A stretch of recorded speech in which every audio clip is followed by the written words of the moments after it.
What he really meant was that our CFR-controlled government had the power to lie to and be believed by the brainwashed American people.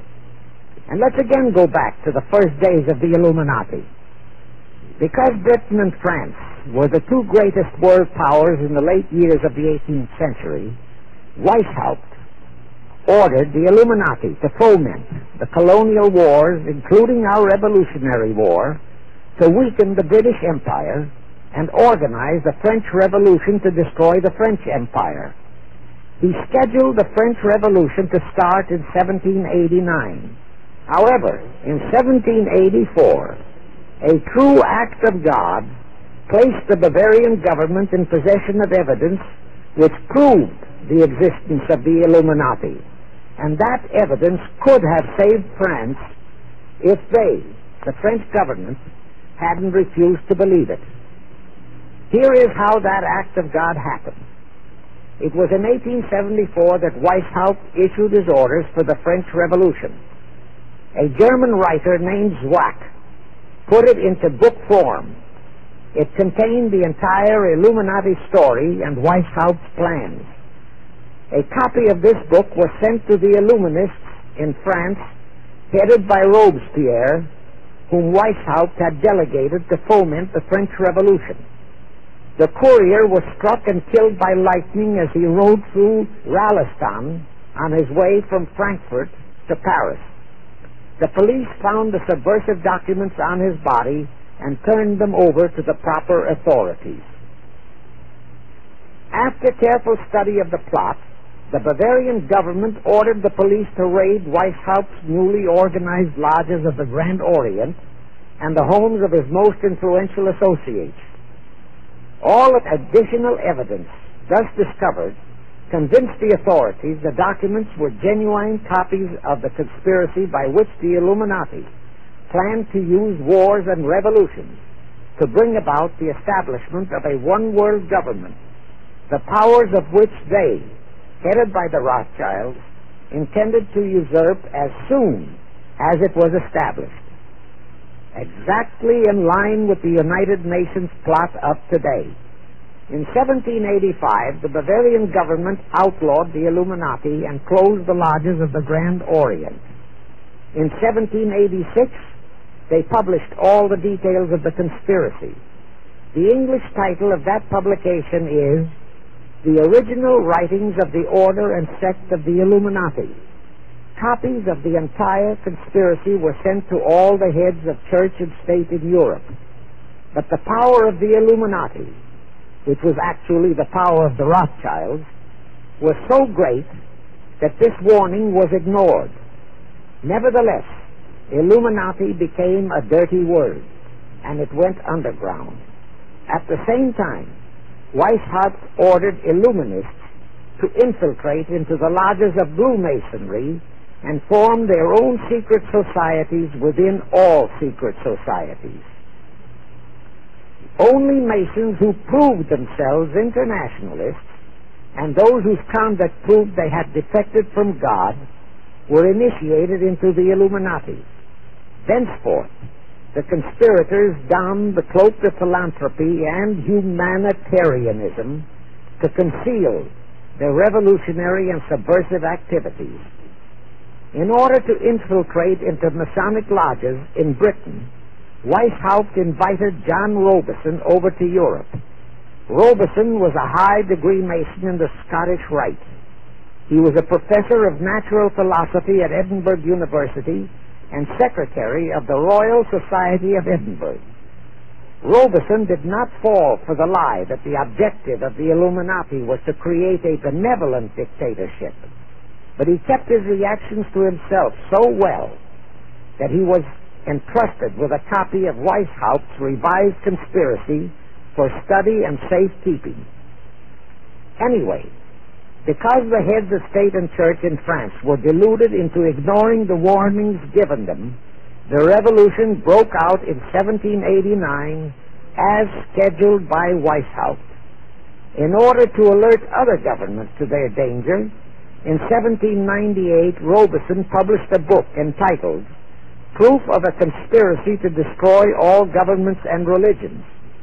But his warnings were ignored, exactly as our American people have been ignoring all warnings about the United Nations and the Council on Foreign Relations, the CFR.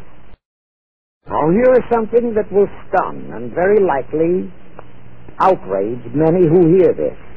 But there is documentary proof that our own Thomas Jefferson and Alexander Hamilton became students of Weishaupt's. Jefferson was one of Weishaupt's strongest defenders when he was outlawed by his government. And it was Jefferson who infiltrated the Illuminati into the then newly organized lodges of the Scottish Rite in New England. Here is the proof. In 1789, John Robeson warned all Masonic leaders in America that the Illuminati had infiltrated into their lodges. And on July 19, 1789, David Papin, president of Harvard University, issued the same warning to the graduating class and lectured them on the influence Illuminism was acquiring on American politics and religion. And to top it off, John Quincy Adams, who had organized the New England Masonic lodges, issued his warnings. He wrote 3 letters to Colonel William L. Stone, a top Mason, in which he exposed how Jefferson was using Masonic lodges for subversive, illuministic purposes. Those 3 letters are at this very time in Wittenberg Square Library in Philadelphia. In short, Jefferson, founder of the Democratic Party, was a member of the Illuminati, which at least partly accounts for the condition of the party at this time. And through infiltrations of the Republican Party, we have exactly nothing of loyal Americanism today. That disastrous rebuff at the Congress of Vienna, created by the Tsar of Russia, did not by any means destroy the Illuminati conspiracy. It merely forced them to adopt a new strategy. Realizing that the one world idea was, for the moment, killed, the Rothschilds decided that to keep the plot alive, they'd have to do it by heightening their control of the money systems of the European nations. Earlier, by a ruse, the outcome of the Battle of Waterloo had been falsified. Rothschild had spread a story that Napoleon had won that battle. That had precipitated a terrific panic on the stock market in England. All stocks had plummeted down to practically zero, and Nathan Rothschild bought all the stocks for virtually a penny on its dollar value. That gave him complete control of the economy of Britain and virtually of all Europe. So immediately after that Congress in Vienna had boomeranged, Rothschild forced Britain to set up a new Bank of England, which he absolutely controlled. Exactly as later, through Jacob Schiff, he engineered our own Federal Reserve Act, which gave the House of Rothschild a secret control of the economy in the United States. But now for a moment, let's dwell on the activities of the Illuminati in the United States. In 1826, one Captain William Morgan decided it was his duty to inform all Masons and the general public what the full truth was regarding the Illuminati, their secret plans and intended objectives.